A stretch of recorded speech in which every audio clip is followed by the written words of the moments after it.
Last two questions, this lady here and one more from this side, if there is. Only last two questions.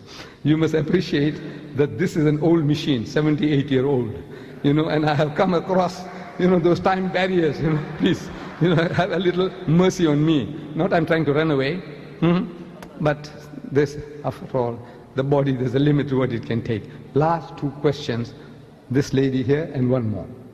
Thank you, my sister, please. I thank you that I have the privilege to be here tonight to listen to you. I haven't read the Quran. You stimulated me. Perhaps I should read the Quran. But I would like to know what you believe with the ascension of Jesus. Do you believe that he actually lived? So then what happened to Jesus if he lived? If he did not die, if he lived? No. The Quranic ayah, the verse that I read to you, the last expression I said was, Bal rafahu Allahu ilayh. But Allah took him up to himself. We Muslims believe that God Almighty took him up, saved him from that ignoble death and nakedness of the cross, because the people on the cross were absolutely naked. They didn't respect you to put a little loincloth around the man. The messenger of God, you say the Son of God, naked and bare before the world, flies buzzing around him. No. God Almighty didn't allow that to happen to his servant, his messenger, Jesus. God saved him and took him up. And I say, he's coming back to just you.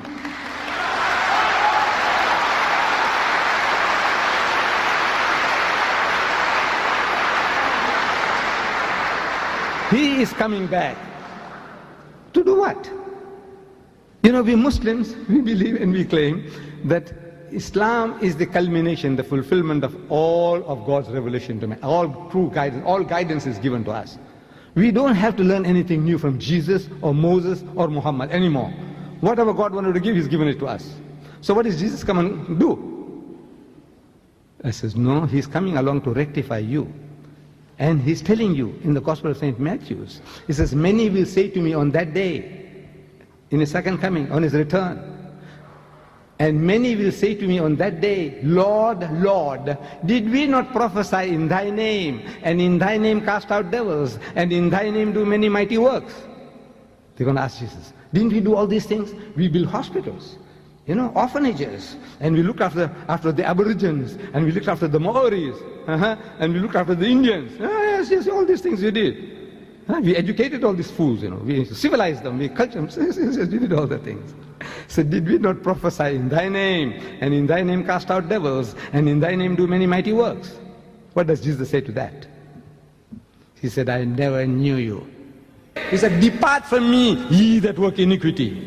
You are evildoers, you are evilmongers.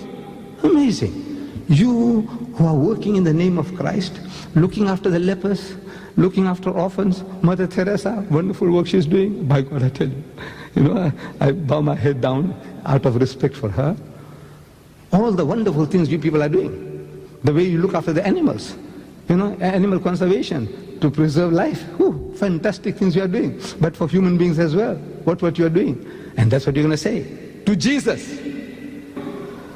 I'm asking the Christians, answer me. You know why?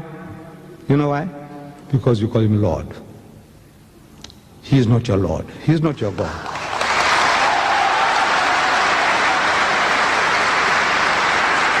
That's the reason.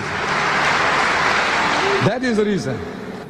He's telling you, come, I'll teach you how to pray, and pray like this, and He puts the words in your mouth. Like a little baby, like a little child, pray like this.